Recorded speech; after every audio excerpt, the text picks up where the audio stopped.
ଈଶ୍ୱର ନାରୀମାନଙ୍କ ବିଷୟରେ କିଛି ଏମିତି କଥା କହିଛନ୍ତି ଯାହା ଖରାପ ହେଲେ ମଧ୍ୟ ସେ କଥା ଆଜି ମଧ୍ୟ ସତ ବୋଲି ସାବ୍ୟସ୍ତ ହୋଇଥାଏ। ଈଶ୍ୱର ଦ୍ୱାରା ନାରୀମାନଙ୍କ ବିଷୟରେ ଖରାପ କଥାକୁ ଜାଣିବା ପାଇଁ ଆଜିର ଏହି ଭିଡ଼ିଓକୁ ଶେଷ ପର୍ଯ୍ୟନ୍ତ ଅବଶ୍ୟ ଶୁଣନ୍ତୁ। ଆମ ସମାଜରେ ନାରୀମାନଙ୍କୁ ଦେବୀ ସ୍ୱରୂପ ମନାଯାଇଥାଏ। ନାରୀମାନଙ୍କର ବିଭିନ୍ନ ପ୍ରକାରର ରୂପ ଥାଏ। ସେମାନେ ମା, ଭଉଣୀ, ସ୍ତ୍ରୀ ରୂପେ ନିଜ କର୍ତ୍ତବ୍ୟକୁ ପାଳନ କରିଥାନ୍ତି। ଏମିତି କିଛି ମହିଳା ଅଛନ୍ତି ଯେଉଁମାନଙ୍କୁ ଦେବୀ ମାଆଙ୍କର ଜାଗା ଦେବା ତ ଦେବୀ ମାଆଙ୍କର ଅପମାନ ହେବା। ଯେଉଁ ମହିଳାମାନେ ପରିବାରକୁ ନାଶ କରିଥାନ୍ତି, ସେପରି ନାରୀମାନଙ୍କର ବିଷୟରେ ମଧ୍ୟ ଆଚାର୍ଯ୍ୟ ଚାଣକ୍ୟ ତାଙ୍କ ନୀତିରେ ମଧ୍ୟ କୁହାଯାଇଛି। ଯେଉଁମାନଙ୍କୁ ପରିବାରର ନଷ୍ଟ କଲା ଭଳି କାମ କରିଥାନ୍ତି, ସେମାନେ ସମାଜ ସହ ପରିବାରକୁ ମଧ୍ୟ ନଷ୍ଟ କରିଥାନ୍ତି। ସେମାନେ ପରିବାର ଓ ଘରର ମଧ୍ୟ ସର୍ବନାଶ କରିଥାନ୍ତି। ଯେଉଁ ମହିଳାମାନଙ୍କର ସ୍ୱାମୀ ଥିଲେ ମଧ୍ୟ ସେମାନେ ଅନ୍ୟ ପୁରୁଷଙ୍କ ସହିତ ଶାରୀରିକ ସମ୍ପର୍କ ରଖୁଥାନ୍ତି, ଏପରି ମହିଳାମାନଙ୍କୁ ଅପବିତ୍ର ବୋଲି ମନାଯାଇଥାଏ। ଏପରି ମହିଳାମାନଙ୍କୁ ସମାଜରେ ଉଚ୍ଚ ସ୍ଥାନ ମିଳିନଥାଏ। ଏପରି ମହିଳା ସମାଜରେ ସବୁବେଳେ ନୀଚ ସ୍ଥାନ ନେଇ ବଞ୍ଚିଥାନ୍ତି। ଏପରି ମହିଳାମାନେ ସର୍ବଦା ଘରର ବର୍ବାଦୀର କାରଣ ହୋଇଥାନ୍ତି। ଈଶ୍ୱର କହିଛନ୍ତି ଯେ ଏପରି ଅପବିତ୍ର ନାରୀଠାରୁ ଯେତେ ପାରୁଛନ୍ତି ଦୂରେଇ ରୁହନ୍ତୁ। ଏମାନଙ୍କୁ ଯଦି ନ ସୁଧାରିବ ତେବେ ଏମାନେ ଘରର ସର୍ବନାଶ କରିଦେଇଥାନ୍ତି। ଏହାପରେ ଈଶ୍ୱର କହିଛନ୍ତି ଯେ ଏମିତି ମହିଳା ଯେଉଁ ଘରକୁ ଯାଇଥାନ୍ତି ସେହି ଘରକୁ ବର୍ବାଦ କରିଦେଇଥାନ୍ତି। ଏପରି ମହିଳା ଯେଉଁମାନେ ଘର ଚଳାଇବାରେ ଅସମର୍ଥ ଏବଂ ଘର ଚଳାଇବା ଜଣା ନଥାଏ, ଏପରି ମହିଳାମାନେ ଘରର ଦାୟିତ୍ୱ ତୁଲାଇବା ଉଚିତ ନୁହେଁ। ଏପରି ମହିଳାମାନଙ୍କୁ ଘରର ଦାୟିତ୍ୱ ଦେବା ବହୁତ ବଡ଼ ମୂର୍ଖତା ହୋଇଥାଏ। ଏପରି ମହିଳାଙ୍କୁ ସର୍ବଦା ଘର କାମରେ ବ୍ୟସ୍ତତା ରଖିବା ଉଚିତ ଅଟେ। ଏପରି ମହିଳାଙ୍କୁ ଯଦି ଘରର ଦାୟିତ୍ୱ ଦିଆଯାଏ ତେବେ ଏମାନେ ଘରକୁ ନଷ୍ଟ କରିଦିଅନ୍ତି। ଏହାପରେ ଭଗବାନ ଶ୍ରୀକୃଷ୍ଣ ଆହୁରି ମଧ୍ୟ କହିଛନ୍ତି ଯେ ଯେଉଁ ମହିଳାମାନେ କଥା କହିବାରେ ସଂଯମତା ରଖିପାରନ୍ତି ନାହିଁ ଏବଂ ସାନ ବଡ଼ ଜାଣନ୍ତି ନାହିଁ, ଏପରି ମହିଳାମାନେ ଘର ପାଇଁ ଅଶୁଭ ଅଟନ୍ତି ଏବଂ ଅଶୁଭ ମହିଳା ଘରକୁ ସ୍ୱର୍ଗ ବନେଇ ପାରନ୍ତି ନାହିଁ। ଈଶ୍ୱର ନାରୀମାନଙ୍କ ବିଷୟରେ ଯାହା କହିଛନ୍ତି ତାହା ଆଜିକା ସମୟରେ ସତ ବୋଲି ସାବ୍ୟସ୍ତ ହୋଇଛି। ଘରର ନାରୀମାନଙ୍କୁ ଏମିତି ରହିବା ଦରକାର, ପ୍ରେମ ଭଲ ପାଇବା ସହିତ ନିଜେ ଘରେ ରହିବା ଏବଂ ଘରେ ରହୁଥିବା ସଦସ୍ୟମାନଙ୍କ ସହ ଭଲ ବ୍ୟବହାର କରିବା ଉଚିତ ହୋଇଥାଏ। ଘରକୁ ମଧ୍ୟ ଆସୁଥିବା ସଦସ୍ୟଙ୍କର ଅତିଥିଙ୍କ ସହ ଭଲ ବ୍ୟବହାର କରିବା ଉଚିତ ହୋଇଥାଏ ଏବଂ ସେମାନଙ୍କ ସହ ଭଲ କଥାବାର୍ତ୍ତା ସହ ବୁଲାବୁଲି କରିବା ଉଚିତ ହୋଇଥାଏ ଏବଂ ସବୁ ସମ୍ପର୍କକୁ ଭଲ ଭାବରେ ଭଲ ପାଇବା ଦେଇ ରଖିବା ଉଚିତ। ଏହି ମହିଳାମାନେ ଘରକୁ ସ୍ୱର୍ଗ ବନେଇ ରଖିପାରନ୍ତି।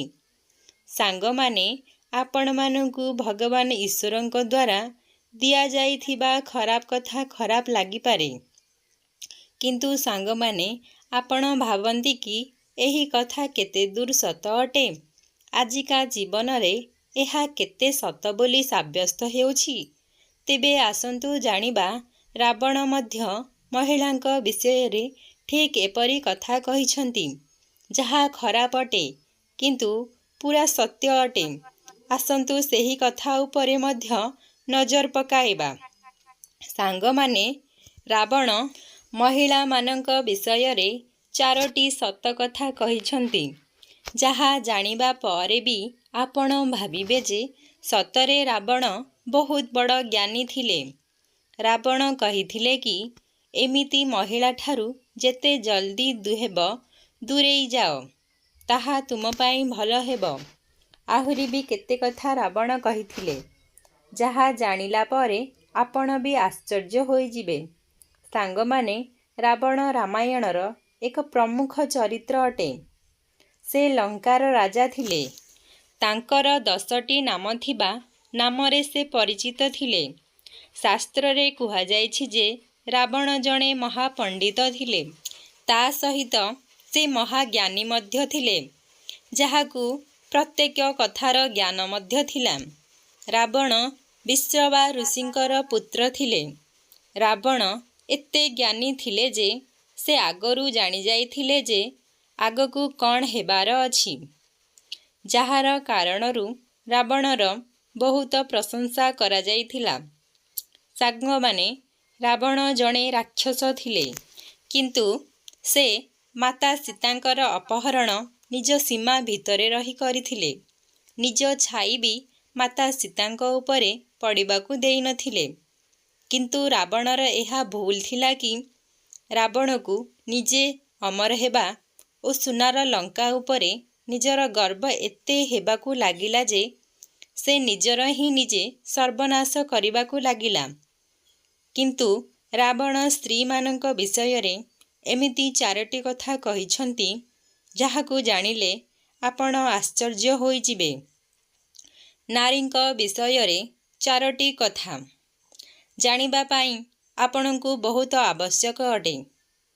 ତେବେ ଚାଲନ୍ତୁ ରାବଣର ଏହି କଥା ଉପରେ ବିସ୍ତୃତ ଭାବରେ ଆଲୋଚନା କରିବା ପୂର୍ବରୁ ଆମର ଚ୍ୟାନେଲକୁ ଲାଇକ୍, ସେୟାର, ସବସ୍କ୍ରାଇବ୍ କରିବାକୁ ଆଦୌ ଭୁଲନ୍ତୁ ନାହିଁ। ପ୍ରଥମ ହେଉଛି ସ୍ତ୍ରୀର ଲୋଭ।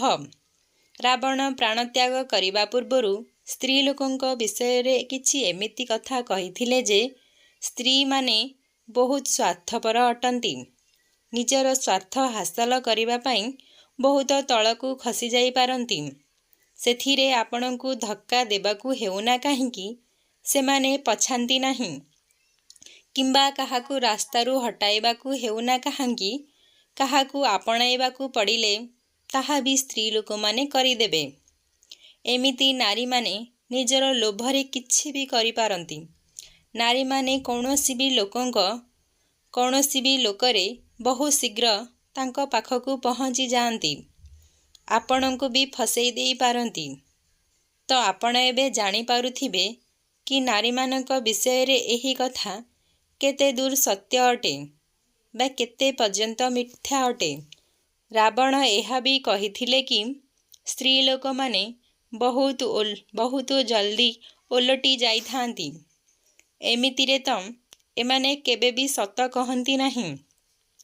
ଏହାର କାରଣ ଅଟେ କି ସ୍ତ୍ରୀ ଲୋକମାନଙ୍କ ଉପରେ ବହୁତ ଭାବିଚିନ୍ତି ଖର୍ଚ୍ଚ କରିବା ଆବଶ୍ୟକ। ଏମିତିରେ ତ ସ୍ତ୍ରୀ ଲୋକମାନେ ୟା କଥା ତା ଆଗରେ ଓ ତା କଥା ଆ ଆଗରେ, ଅର୍ଥାତ୍ ଏ ଘର ମାଉସୀ ସେ ଘର ପିଉସୀ କରିବାର କାମ ଅଧିକ କରିଥାନ୍ତି ଓ ଏମିତି ପ୍ରକାରର କରି ନାରୀମାନେ ନିଜ ମଧ୍ୟରେ ଝଗଡ଼ା କରିଥାନ୍ତି। ଏମିତିରେ ଏମାନେ ପୋଲିସ ଓ କୋର୍ଟରେ କେସ୍ ମଧ୍ୟ କରିପାରନ୍ତି। ଏବେ ହିଁ ଆପଣଙ୍କ ଦୈନିକ ଜୀବନରେ ଆପଣଙ୍କ କଥା ଜାଣିପାରୁଥିବେ ଯେ ରାବଣ ଦ୍ୱାରା କୁହାଯାଇଥିବା କଥା କେତେ ସତ୍ୟ। ଆପଣ ମାନନ୍ତି କା ନାହିଁ, ରାବଣ ନିଜର ପ୍ରାଣତ୍ୟାଗ କରିବା ପୂର୍ବରୁ ଏହା ମଧ୍ୟ କହିଥିଲେ କି ନାରୀମାନଙ୍କ ପେଟରେ କୌଣସି କଥା ଲୁଚିକି ରହିପାରେ ନାହିଁ। ଏମିତିକି ଆପଣଙ୍କ କେତେ ବା ନିଜର ହେଉ, ସେମାନେ ଆପଣଙ୍କର ରହସ୍ୟ ଦିନେ ନା ଦିନେ ନିଶ୍ଚୟ ଖୋଲି ଦିଅନ୍ତି। ଏମିତିରେ ସ୍ତ୍ରୀ ଲୋକମାନେ ଗୁପ୍ତ କଥାକୁ ବହୁତ ଜଲ୍ଦି ଖେଳେଇ ଦେଇଥାନ୍ତି। ଏହି କାରଣରୁ କେବେ ବି କୌଣସି ସ୍ତ୍ରୀଙ୍କୁ ନିଜର ଗୁପ୍ତ କଥା କହିବା ଜରୁରୀ ହୋଇନଥାଏ। ଯଦି ଏମିତି କରାଯାଏ, ସ୍ତ୍ରୀମାନେ ଆପଣଙ୍କ ପାଇଁ ଖରାପ ହୋଇଯାଆନ୍ତି। ଏବଂ ଏହି କଥା ମଧ୍ୟ ସତ୍ୟ ଅଟେ କି ସ୍ତ୍ରୀ ଲୋକମାନେ ବହୁ ଜଲ୍ଦି କାହା କଥାରେ ଆସିଯାଆନ୍ତି ଓ ବହୁତ ଜଲ୍ଦି କାହା ଜାଲରେ ଫସି ଯାଇଥାନ୍ତି। ତେଣିକି ସେ କେଉଁ ପୁରୁଷ ହେଉନା କାହିଁକି, ନଚେତ୍ କେଉଁ ସ୍ତ୍ରୀ ହେଉ, ଏମିତି ସ୍ତ୍ରୀମାନେ ପରଲୋକଙ୍କ କଥାରେ ଆସି ନିଜ ଘରର ବିନାଶ କରିବାକୁ ଲାଗିଯାଇଥାନ୍ତି। ପର କଥାକୁ ବିଶ୍ୱାସ କରି ସେମାନେ ଶେଷରେ ନିଜର ସଂସାରକୁ ହିଁ ବିନାଶ କରିଦେଇଥାନ୍ତି। ସେଥିପାଇଁ କୁହାଯାଏ, ନାରୀ ନିଆଁ, ନଦୀକୁ କେବେ ବିଶ୍ୱାସ କରିହେବ ନାହିଁ। ନିଆଁ ଓ ନଦୀକୁ କେବେ ବି ବିଶ୍ୱାସ କରନ୍ତୁ ନାହିଁ। ନାରୀ ନିଜ କଥାରେ ଅନ୍ୟକୁ ଫସେଇ ଦେଇପାରେ। ନିଆଁ ନିଜର ତେଜରେ ଅନ୍ୟକୁ ପୋଡ଼ି ଦେଇପାରେ। ନଦୀ ନିଜ ଭଉଁରୀରେ ଅନ୍ୟକୁ ବୁଡ଼େଇ ଦେଇଥାଏ। ଯେବେ ସେମାନେ ରାଗିଯାଆନ୍ତି ତ ସାମ୍ନାବାଲାକୁ ଆଦୌ ଛାଡ଼ନ୍ତି ନାହିଁ। ତେଣିକି ସେ ତାଙ୍କ ସ୍ୱାମୀ ହେଇଥାଉ ନା କାହିଁକି। ଆଉ କିଛି ମହିଳା ଥାଆନ୍ତି ଯେଉଁମାନେ ସେମାନଙ୍କର ଠିକ୍ ବିପରୀତ ହୋଇଥାନ୍ତି, ଯେଉଁମାନେ ଅନ୍ୟ କାହାର ଟିକେ ଟିକେ କଥା ଶୁଣି କାନ୍ଦି ପକାନ୍ତି। ଏମାନଙ୍କ ଭିତରେ ବହୁତ ସହନଶୀଳ ଗୁଣ ଲୁଚି ରହିଥାଏ, କିନ୍ତୁ ଏମାନେ ବହୁତ କମ୍ ରାଗିଥାନ୍ତି। କିନ୍ତୁ ଏମାନେ ଯଦି ରାଗିଥାନ୍ତି ତେବେ କାହାକୁ ମଧ୍ୟ ଛାଡ଼ନ୍ତି ନାହିଁ। ଭିଡ଼ିଓଟିକୁ ଏହିଠାରେ ଶେଷ କରୁଛି। ଯଦି ଆପଣମାନଙ୍କୁ ଭିଡ଼ିଓଟି ଭଲ ଲାଗିଛି ତେବେ ଦୟାକରି ମୋ ଚ୍ୟାନେଲ୍ ମାନି ଭଏସ୍କୁ ସବସ୍କ୍ରାଇବ୍ କରି ଭିଡ଼ିଓକୁ ଗୋଟେ ଲାଇକ୍ ନିହାତି କରନ୍ତୁ ଓ ସାଙ୍ଗମାନଙ୍କ ପାଖକୁ ଓ ବନ୍ଧୁବାନ୍ଧବମାନଙ୍କ ପାଖକୁ ଯଥାରୁ ଅଧିକ ସେୟାର କରନ୍ତୁ।